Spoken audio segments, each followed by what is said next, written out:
Imagine waking up on an ordinary morning, rushing through coffee, signing a few papers, and mobin on believing you did the right thing. Now imagine discovering years later that this harmless gesture was a wrong decision capable of changing everything forever.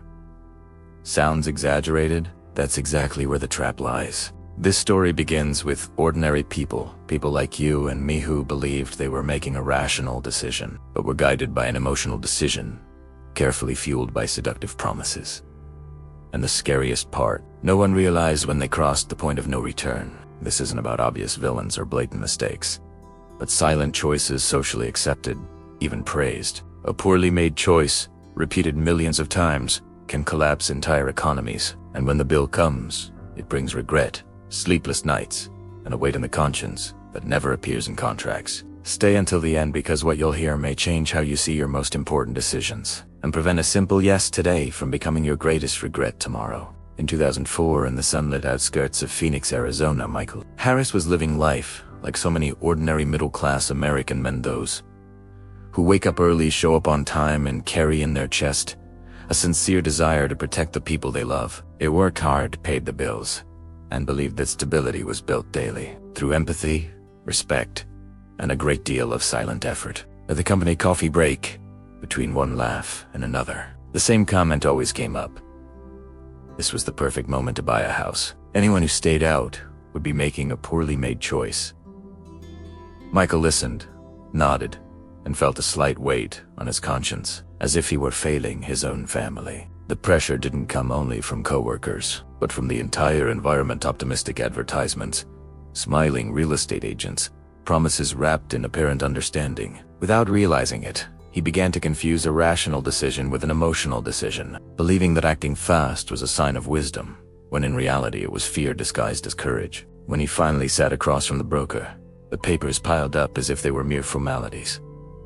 Technical terms, long clauses, numbers that seemed too small to be frightening. Michael thought about his children, the backyard, Sunday barbecues, the affection that owning a home symbolized. The bank offered easy credit, low initial interest, and the almost poetic promise of constant appreciation. If anything goes wrong, you sell it for a profit, they said, with trained kindness. It sounded like an absolute truth. Right there, in that moment, he made a wrong decision, believing he was doing the right thing. He didn't read everything, didn't question, didn't ask for help. Excessive confidence defeated caution, and haste spoke louder than the power of kindness, of stopping, breathing, and understanding. Michael signed, feeling immediate relief without noticing that this relief was just the silence before the storm. Years later, looking back on that day, it would become clear that it wasn't just a contract that had been signed, but an invisible milestone in his life.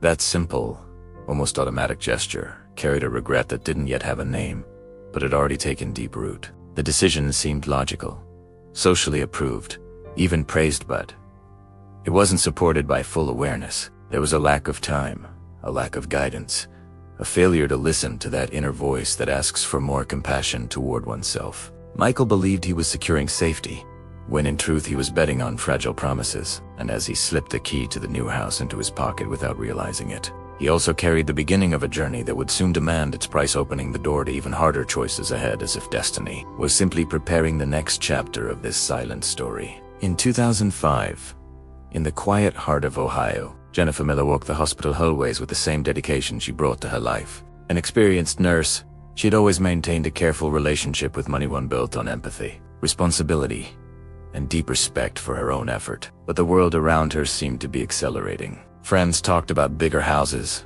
better neighborhoods, quick achievements. Television shows repeated success stories as if they were universal rules. And the message was clear. Andrew Nwadinti by now was making a poorly made choice. Jennifer began to feel that silent discomfort, a weight on her conscience. It didn't come from recklessness, but from fear of being left behind. Social pressure, disguised as encouragement, confused her inner compass. What seemed like a rational decision slowly began to turn into an emotional decision, though she hadn't yet realized it. When the bank presented her with an adjustable rate mortgage, everything sounded too simple. Low initial payments, organized speech, rehearsed explanations with a false sense of understanding and security. They said it was temporary, strategic, almost too smart to be questioned. Before the adjustment, she could refinance, switch contracts, change course. Jennifer thought about her children, the better school, the bedroom each would have. She thought about love, affection, and the promise of stability. She signed, believing she was protecting the future, trusting the narrative more than careful reading. That signature, made with hope and kindness in her heart. He had a wrong decision that didn't hurt yet, but already stood like a shadow. Regret, at that moment, felt distant, almost irrelevant. Time passed, and Jennifer continued believing she had made the right choice. She paid the initial installments without difficulty, felt proud opening the door to the new house, and believed she had acted with wisdom. Still, something inside her remained uneasy, a low, almost imperceptible alert. She had trusted external promises too much, and asked simple questions to little questions that require courage. What was missing was someone to say, pause, compare scenarios, seek financial guidance, maybe even read basic personal finance books like The Richest Man in Babylon or Rich Dad, Poor Dad before signing anything. But history isn't written with what could have been. That seemingly responsible decision was beginning to connect to something bigger, an invisible movement that would soon reveal this wasn't just an individual choice, but a gear about to spin with full force. In 2006, under California's restless sky, David Thompson walked with the confidence of someone who believed he had cracked the code. A self-employed broker, he spoke about the market with authority, used technical terms naturally, and liked to repeat that information was power. To him, empathy and caution were important virtues, but not when it came to rare opportunities. The real estate market looked like a perfect machine, and anyone who stayed out was making a poorly made choice. David analyzed charts, listened to optimistic forecasts, and felt he was facing a once-in-a-lifetime opportunity. The line between rational decision and emotional decision became thin. Though he swore everything was calculation, convinced of his own wisdom, he decided to buy not one, but two properties, believing leverage was a sign of strategic intelligence, not risk. The contracts mentioned subprime loans, variable rates, and aggressive future adjustments, but those words felt like minor details compared to the promise of fast profit. David ignored the fine print as he dismissed more conservative advice. To him, market growth was almost a natural law. The wrong decision disguised itself as boldness, and the weight on his conscience was silenced by collective enthusiasm. He believed that if anything went wrong, he could simply sell one property and fix everything. It was simple, seductive, and fragile logic. What was missing was understanding of economic cycles, the importance of financial reserves, and especially the limits of his own income. Still, David moved forward, certain he was several steps ahead of most people. For a while, everything seemed to confirm his choice. Initial payments were manageable, properties appreciated, and pride grew with every conversation. David felt he had made the rational decision many feared, but the security was built on sand. He didn't diversify, didn't maintain liquidity, didn't consider adverse scenarios, basic practices any experienced mentor would recommend. Books like The Intelligent Investor by Benjamin Graham had never crossed his path, and the power of kindness of listening to warnings was replaced by excessive self. Without realizing it, he had bet everything on a single certainty, unaware that the market, like life, charges a high price from those who confuse conviction with absolute truth. In Detroit, a city marked by highs and lows, Lisa Anderson carried the exhaustion of someone who had spent too many years paying rent without seeing progress. A dedicated worker, she dreamed of something simple, a place to call her own. When the opportunity for easy financing appeared, it sounded like an unexpected gift. The bank approved everything within hours, no hard questions, no strict requirements. To Lisa, it felt like a clear sign of progress, almost a delayed reward for years of effort. The empathy she felt for her own story blended with hope, and any doubt felt like unnecessary pessimism. Thinking too much could lead to a poorly made choice, they said. And so, the emotional decision defeated the rational decision, even if that wasn't clear at the time. The office was elegant, the service cordial, and the contract terms wrapped in reassuring words. Adjustable interest, long deadlines, promises of future flexibility. Lisa didn't question, didn't ask for detailed explanations, didn't seek a second opinion. The sense of achievement silenced the weight on her conscience trying to surface. Signing was quick, almost automatic, and the key in hand brought immediate joy. The wrong decision didn't appear as a mistake, but as a solution. She believed any problem could be solved later through dialogue, renegotiation, or selling the property. What was missing was understanding that contracts don't bend to goodwill, and that the system rarely acts with kindness when numbers are involved. Months later, Lisa began noticing small cracks in that apparent stability. Payments rose quietly, unexpected expenses appeared, and the budget tightened. Still, she clung to the idea that everything was temporary. Regret felt distant, something that happened to others. Had she received guidance, she might have built an emergency fund, studied basic financial education, or even read something like Your Money or Your Life. But history doesn't pause for late learning. That silent decision, made in excitement, planted the seed of a deep personal crisis that slowly grew, setting the stage for even greater challenges ahead. In 2005, returning to civilian life, Mark Reynolds carried with him military discipline and a sincere desire to start over with dignity. To him, stability was always synonymous with homeownership, a symbol of security, belonging, and love for family. A respected veteran, he believed that following rules and trusting authorities was a natural part of life. When financing offers appeared to be tailor-made, Mark felt things were finally aligning. Bank agents spoke with kindness, using terms like promotional rates and progressive adjustments, reinforcing that this was a rare opportunity. Questioning too much could delay everything and lead to a poorly made choice. And so, what looked like a rational decision began to be guided by an emotional decision, even if he didn't realize it. The contracts were long and full of technical language, but Mark trusted the agent's word more than careful reading. The rush to rebuild outweighed caution. He wanted to leave the past behind, build something solid, and provide stability for his family. The weight on his conscience was silenced by the promise of normalcy. That quick signature made with the belief everything was under control hit a wrong decision. What was missing was understanding of how variable rates truly worked and how small adjustments could turn into big problems. Still, Mark moved forward, believing effort and discipline would be enough to overcome any future challenge. Over time, he realized civilian life required a different kind of vigilance. It wasn't enough to follow orders, one had to question, analyze, and seek guidance.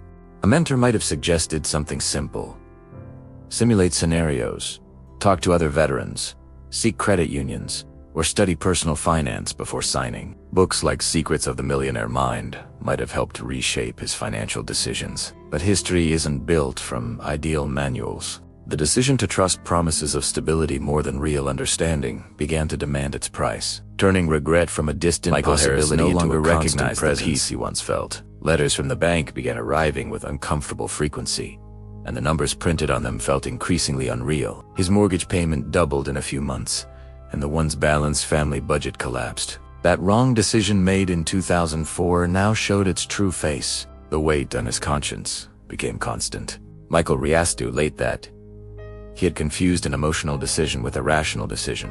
Believing fragile promises, security gave way to silent regret. He tried to react as best he could. He thought about selling the house, but the market cooled rapidly. Buyers disappeared, listings sat unanswered, and the promised appreciation felt like an illusion. Every conversation with the bank was cold, technical, devoid of empathy or compassion. The system didn't recognize dreams, only numbers. Michael realized he wasn't just trapped in a contract, but in a carefully constructed financial trap. Guidance was missing. Had he learned about financial planning, emergency funds, or diversification earlier, he might have had options. But now, the cost of the mistake was revealing itself. Nights grew long, and the silence of the house weighed heavier than any payment. Michael looked at his family with a mix of love and guilt, wondering how such a simple choice had become such a heavy burden. Regret didn't come only from the decision itself, but from not questioning. He began to understand that financial decisions aren't just numbers, they're long-term commitments, demanding wisdom. His experience wasn't isolated. Across the country, thousands were living similar stories, and together they were forming a much bigger picture. About to become impossible to ignore. Jennifer Miller realized something was deeply wrong when she tried to renegotiate her mortgage and found every door closed. Interest rates had risen, payments no longer fit her budget, and the optimistic tone of earlier years had vanished. That once invisible wrong decision now appeared with brutal clarity. The weight on her conscience grew with every unanswered call. Regret knocked not for dreaming big, but for trusting without understanding. The difference between emotional and rational decision was finally clear too late. Seeking help, she discovered she wasn't alone. Thousands were doing the same at the same time, creating an uncontrollable domino effect. Personal choices became systemic crisis. Banks tightened rules. Refinancing was denied, and easy solutions vanished. Jennifer realized her poorly made choice was part of something much larger. Empathy was absent from the system. Compassion had no place in spreadsheets. What once felt like an individual stumble revealed itself as an economic earthquake in formation. Amid the chaos, Jennifer reflected on how small decisions can grow massive when repeated at scale. What was missing was financial education, clear guidance, incentives for critical reading of contracts. The lesson came through pain. Regret now carried a bitter understanding about trust and responsibility. What began inside her home now connected countless lives in a collective narrative that was about to grow even darker. David Thompson watched the market flip upside down faster than any rational response allowed. In months, euphoria turned to silence, and calls became collections. Properties he bought with conviction were now worth less than the debt they carried. That wrong decision showed its harshest face. The weight on his conscience came not only from numbers, but from realizing his supposed rational decision had been deeply emotional, driven by pride. Regret seeped into daily life. Every attempt to sell crushed hope. Low offers, insecure buyers, rigid banks. Leverage became an anchor. The poorly made choice of ignoring risk demanded a high price. No diversification, no reserves, no humility. The system's lack of empathy made it colder. Still, he believed doubling effort could fix a structural problem. Eventually, David saw where everything went wrong, not when the market fell, but when he stopped questioning his own certainty. Had he studied risk, unpredictability, books like Anti-Fragile by Nassim Taleb, the impact might have been smaller. The lesson came late, wrapped in regret and loss, preparing the ground for stories even harsher. Lisa Anderson never forgot the day she received a foreclosure notice. The envelope was simple, the message brutal. In under 3 years, her dream was gone. That wrong decision, made Widope, demanded its final price. The weight on her conscience blended with deep regret. Her poorly made choice wasn't irresponsibility, was excessive trust in a system that offered but didn't explain. The process was cold and mechanical. Banks executed clauses, not dreams. Carrying boxers and memories, Lisa felt something break inside. Contracts don't respond to tears. Her sense of security vanished. Yet through pain came understanding. Question, understand, don't be seduced by ease. Over time, Lisa rebuilt cautiously. She learned that financial decisions demand clarity and time. Her story wasn't isolated, it was part of a larger movement of shared loss, announcing an even greater collective outcome. The 2008 collapse didn't arrive as a single thunderclap, but as the inevitable result of millions of silent choices. Michael, Jennifer, David, Lisa, and Mark realized their lives were pieces of the same puzzle. Each wrong decision, each poorly made choice, added to a chain reaction. Regret became collective. What seemed personal became global. The crisis wasn't just numbers, it was lives. Homes lost. Jobs vanished. Dreams postponed. What was missing was empathy, understanding, and responsibility. The lesson was harsh but clear. Stability isn't built on easy promises, but conscious choices. A single signature changed everything. Small decisions are never truly small. They carry consequences far beyond the individual. And though marked by regret, this story still holds lessons for those willing to listen. Now that you've followed these stories, the question isn't about their past, it's about your present. How many decisions have you made on autopilot? How many times did enthusiasm speak louder than clarity? This isn't about fear, it's about consciousness. Before your next signature, pause. Simulate worst-case scenarios. Listen to voices that gain nothing from your decision. Because regret rarely comes from sudden disasters. It comes from small choices made without attention. So let me ask you honestly, which decision in your life deserves to be revisited today? If this story made you reflect, stay with us. Subscribe. Turn on notifications. Here, every video is an invitation to transform ordinary decisions into conscious, safer paths.